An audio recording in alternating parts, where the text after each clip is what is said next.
Japón es un país de contrastes. Por un lado, es famoso por su tecnología, su cultura milenaria y sus paisajes de ensueño. Pero como todo lugar del mundo, también tiene un lado poco conocido, uno que no aparece en las guías turísticas. Hoy vamos a mirar hacia ese lado más incómodo, el que suele quedar en las sombras. Porque aunque a veces idealizamos Japón como un lugar perfecto, la realidad es mucho más compleja. Existen temas culturales y sociales que pueden resultar chocantes para quienes vienen de fuera, especialmente cuando se habla de ciertos comportamientos normalizados, prácticas que cruzan la línea del tabú o fenómenos que, sin llegar a ser ilegales, sí generan muchas preguntas. ¿Sabías que en Japón existen mangas con contenido muy polémico que involucra personajes sorprendentemente jóvenes? ¿O que hay máquinas expendedoras donde se venden objetos personales usados en plena calle? ¿O que el acoso en el transporte público ha sido tan común que tuvieron que crear vagones exclusivos para mujeres? Este video no busca juzgar, sino mostrar una realidad que existe y de la que pocas veces se habla con claridad. Si eres curioso, este es tu momento. Uno de los fenómenos más controversiales que existen en Japón es el de lolicon y el sucon. Ambos términos provienen de la contracción de palabras en inglés, lolitex y startex, y se utilizan para describir atracción hacia personajes ficticios que aparentan ser menores de edad, comúnmente niñas, lolicon, o niños, sucon. En términos simples, se trata de mangas, animes o ilustraciones donde los personajes jóvenes son representados de manera estilizada y, en algunos casos, sexualizada. Es importante recalcar que estas representaciones no implican necesariamente una relación con menores reales, y que son tratadas dentro del marco de la ficción. Sin embargo, el debate no gira solo en torno a lo legal, sino a lo ético. En Japón, este tipo de contenido se encuentra en una zona gris. La ley prohíbe la infantil real, pero el material ilustrado no siempre entra en esa categoría. Esto ha generado fuertes críticas internacionales y discusiones dentro del mismo país. Algunos defienden estas obras bajo la bandera de la libertad de expresión y la ficción creativa. Otros argumentan que su existencia podría normalizar o incentivar actitudes peligrosas en la vida real. Hay editoriales y círculos doujin, autopublicación, que se especializan en este tipo de contenido, y su presencia en convenciones de manga es más común de lo que muchos imaginarían. También existen tiendas físicas y online que venden este material abiertamente, categorizado por edad y etiquetas específicas. Lo más llamativo es que todo esto coexiste con una sociedad donde los temas de sexualidad son, en general, tratados con bastante reserva en la vida cotidiana. ¿Por qué esto es tan aceptado en ciertos círculos de Japón? Parte de la explicación puede estar en la cultura otaku, donde la línea entre lo real y lo ficticio está muy bien definida. También influye una estructura legal que, hasta hace pocos años, no regulaba de forma estricta este tipo de contenidos. Además, existe un mercado económico que lo consume activamente, lo cual lo mantiene vigente. Ahora bien, esto no significa que todo Japón esté de acuerdo con esta práctica. Hay organizaciones, activistas y voces públicas que se han pronunciado contra el otaku y el shoujo, pidiendo reformas legales más claras y un control ético sobre lo que se publica. Incluso algunos creadores han decidido abandonar estos temas por la presión social creciente y el rechazo de las nuevas generaciones.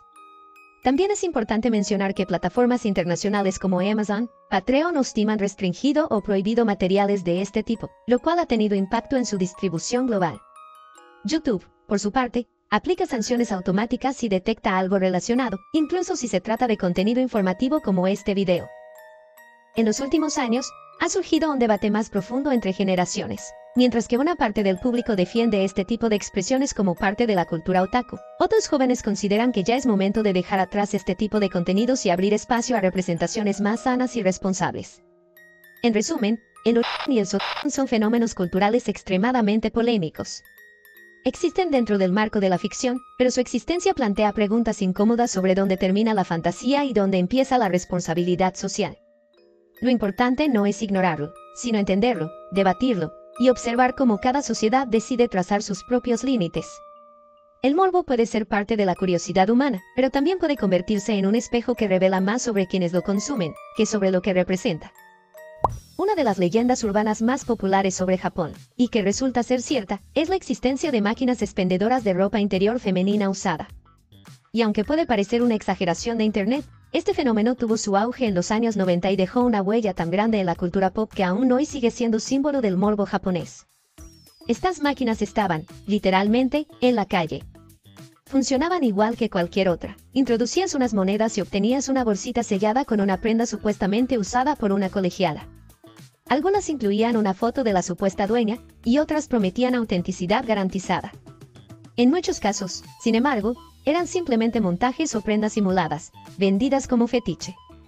El fenómeno se volvió tan viral en medios internacionales que generó un escándalo social dentro del propio Japón. Muchos ciudadanos comenzaron a protestar por lo que consideraban una explotación disfrazada de curiosidad cultural. Como resultado, el gobierno intervino y comenzó a regular este tipo de máquinas, prohibiéndolas en espacios públicos y restringiendo su venta a negocios privados con licencias especiales. Pero, ¿desaparecieron por completo? No del todo. En algunos barrios específicos de Tokio como Akihabara o Kabukicho, todavía se pueden encontrar máquinas similares, aunque con modificaciones. Ya no venden ropa usada directamente, pero sí objetos fetiche como calcetas, uniformes escolares, pelucas con olor y frascos con esencias corporales artificiales. Todo bajo la premisa de lo erótico, lo extraño y lo provocador. ¿Quién compra esto? En su mayoría, hombres jóvenes y adultos que participan en subculturas muy específicas, como el burusera, una moda que gira alrededor de la ropa interior femenina de colegiala. En algunos casos extremos, también existen tiendas especializadas, semi-clandestinas, que venden prendas usadas reales, bajo contratos y acuerdos con las vendedoras. Algunas incluso ofrecen garantía de autenticidad, lo cual ha generado debates éticos, especialmente cuando las modelos son adolescentes. Desde una perspectiva externa, este fenómeno puede parecer completamente perturbador. Pero dentro de ciertas zonas de Japón, se trata más de un juego de fantasía controlada que de una perversión directa. Eso no impide que muchas voces, tanto dentro como fuera del país, critiquen la objetivación y comercialización del cuerpo femenino, incluso en formas simbólicas. Grupos feministas han pedido un debate nacional sobre estos temas, señalando que el consentimiento simbólico no siempre elimina el contexto social problemático. Además, plataformas en línea han servido como un nuevo refugio para esta industria, trasladando muchas de estas ventas a sitios web privados, donde las regulaciones son más laxas y los consumidores pueden comprar de forma completamente anónima. Lo más inquietante es que este tipo de prácticas no solo existe en Japón. Pero en este país, la tecnología, el fetiche y la falta de regulación coincidieron durante un tiempo para crear uno de los fenómenos más extraños y polémicos de la historia contemporánea. En una sociedad tan avanzada y estructurada como la japonesa, uno podría imaginar que el respeto en los espacios públicos es la norma. Y en muchos aspectos lo es. Pero hay un problema que persiste y que ha generado gran controversia dentro y fuera del país: el acoso sexual en los trenes. Este fenómeno es tan frecuente que tiene nombre propio: chikan. La palabra se refiere a personas, casi siempre hombres, que aprovechan la aglomeración de los trenes, especialmente en horas pico, para tocar a mujeres sin su consentimiento. Lo más alarmante es que, durante años, esto fue considerado casi como un mal necesario por la sociedad, algo que se evitaba discutir en voz alta. Las víctimas muchas veces no denunciaban por miedo a no ser tomadas en serio, o simplemente porque la vergüenza social era mayor que el delito. Los testimonios hablan de manos anónimas entre la multitud, de cuerpos que se pegan demasiado, y de abusos que desaparecen entre la gente antes de que alguien pueda reaccionar. Incluso hay casos donde, por miedo a falsas acusaciones, algunos hombres viajan con cámaras para grabarse constantemente como prueba de inocencia. Ante esta realidad, el gobierno japonés implementó una medida concreta: la creación de vagones exclusivos para mujeres. Estos vagones funcionan en horarios determinados y están señalizados con carteles rosas o morados.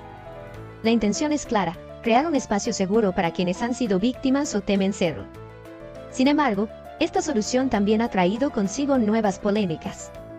Algunos hombres consideran que los vagones son una forma de discriminación inversa, y ha habido casos en que se han negado a salir de ellos. Además, se ha debatido sobre si esto realmente ataca el problema de raíz o simplemente lo traslada a otro vagón. No todos los trenes cuentan con esta opción, y no todas las horas tienen vigilancia activa. Lo cierto es que el problema del chikan sigue siendo una preocupación vigente. En los últimos años, han surgido campañas de concientización en estaciones y redes sociales, alentando a las víctimas a denunciar y a los testigos a intervenir. También se han desarrollado apps para reportar incidentes y hasta cámaras de seguridad más discretas, colocadas en lugares estratégicos. A pesar de estos avances, el miedo y la vergüenza aún pesan. Japón es una sociedad donde la imagen personal, la armonía y el no hacer escándalos son valores muy arraigados, lo cual ha dificultado enfrentar el problema de forma frontal. El silencio cultural ha sido, en muchos casos, el mejor aliado de la. El caso del Chikan es una muestra de cómo incluso las sociedades más ordenadas pueden tener sombras profundas. De cómo la puede camuflarse en lo cotidiano. Y de por qué mirar hacia otro lado no es una opción. Hablar de fetiches en Japón es como abrir una caja de Pandora. El país es conocido por su creatividad, su cultura visual y su apertura a lo inusual, y eso también se refleja en el ámbito sexual. Dentro del mundo adulto japonés, existen decenas, incluso cientos, de fetiches que para ojos externos pueden parecer extraños, extremos o directamente incomprensibles. Uno de los más conocidos es el Nyotaimori, el famoso sushi sobre el cuerpo de una mujer desnuda. Aunque es más una atracción turística que una práctica común en Japón, ha ayudado a alimentar la imagen de una cultura donde lo visual y lo sexual se mezclan sin filtros. Pero eso es solo la superficie. Existen cafés donde puedes pagar por ser insultado, humillado o dominado por una chica disfrazada de maid o enfermera.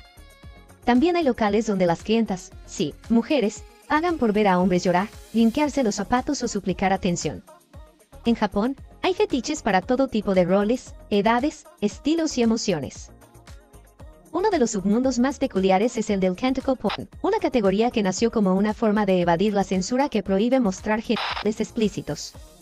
Al reemplazar los órganos por criaturas, tentáculos o figuras grotescas, se creó un estilo visual que mezclaba horror, erotismo y surrealismo. Aunque parezca increíble, este género tiene una base de fans consolidada y ha influido incluso en artistas y videojuegos occidentales. Otro ejemplo impactante es el nipple piercing, donde se alquilan salas equipadas con todo tipo de dispositivos para el juego de dolor controlado. Hay bares temáticos de vampiros, lugares donde te visten como bebé y te dan biberón, o donde recrean escenarios escolares con adultos. Incluso existe el bagel head, una modificación temporal donde se inyecta solución salina en la frente para formar un círculo, todo como parte de un performance visual extremo. También está el mundo de los love hotels, que ofrecen habitaciones temáticas para cumplir fantasías de todo tipo, desde castillos medievales hasta cárceles, cuartos de hospital o naves espaciales. El objetivo no es solo tener intimidad, sino hacerlo en un contexto que active la imaginación. Estas subculturas no siempre están escondidas. Muchas tienen presencia activa en redes sociales, ferias de fetichismo y eventos de cosplay. Además, hay revistas especializadas, documentales y hasta programas de televisión nocturnos donde se exploran estos mundos sin censura. Pero, ¿por qué Japón tiene tantas expresiones tan extremas? Algunos psicólogos apuntan a una sociedad altamente estructurada y controlada, donde las emociones intensas y el deseo son reprimidos en la vida diaria. Por eso, los espacios privados, reales o digitales, se convierten en lugares de escape, donde todo está permitido siempre que no dañe a otros. En Japón, lo raro no siempre es rechazado. Puede convertirse en moda, arte o negocio. La cultura otaku también ha influido mucho en esto. Personajes exagerados, situaciones imposibles y mundos paralelos donde la fantasía reemplaza a la realidad. Eso sí, no todo es tolerado. A pesar de su fama, Japón también tiene líneas rojas. Algunos fetiches han sido perseguidos legalmente, especialmente cuando rozan temas sensibles como violencia extrema, coerción o contenidos que puedan considerarse peligrosos para menores. Muchas tiendas y eventos incluyen ahora advertencias y controles de edad más estrictos para evitar sanciones. En resumen, los fetiches extremos y subculturas sexuales en Japón son una mezcla de represión, creatividad y negocio. Un espejo curioso de una sociedad que, aunque a veces parece contenerlo todo, ha creado espacios donde lo que no se puede decir, se representa. Morbo, curiosidad, identidad y evasión. En Japón, todo eso puede entrar en una misma habitación, con disfraz incluido. Japón es un país lleno de contradicciones. Mientras que algunas de sus expresiones culturales parecen increíblemente abiertas y provocadoras, otras están estrictamente controladas por leyes y normas sociales. Esta dualidad genera una especie de doble moral que es muy visible en el tema de la censura. Para empezar, el material en Japón, tanto en video como en ilustración, debe cumplir con una ley que prohíbe mostrar genitales explícitos. Por eso, la mayoría de los productos incluyen píxeles, barras negras o incluso formas abstractas que tapan las zonas ilegales. Lo curioso es que, a pesar de esta censura, el contenido puede ser extremadamente gráfico en otros sentidos, incluso más que en países sin ese tipo de restricciones. Esta censura crea una paradoja: lo más explícito está tapado, pero lo sugerente, lo simbólico y lo extremo se multiplica sin problema. Es como si la ley se enfocara más en lo visual literal que en el impacto psicológico del contenido. A la vez, existen productos culturales como el hentai, que rozan los límites del tabú constantemente y que conviven con revistas para adolescentes en los mismos estantes de las tiendas. Mientras tanto, series animadas populares pueden tener contenidos de personajes adolescentes y aún así ser consideradas apropiadas en su contexto original. Esta convivencia entre lo censurado y lo permitido ha generado muchas críticas, tanto dentro como fuera de Japón. Para algunos, se trata de una forma de control social muy específica, donde lo importante es guardar la forma, más que el fondo. Para otros, es una muestra de hipocresía institucional. Lo prohibido puede mostrarse, siempre y cuando esté cubierto. Además, los estándares de censura no se aplican con la misma fuerza a todos los medios.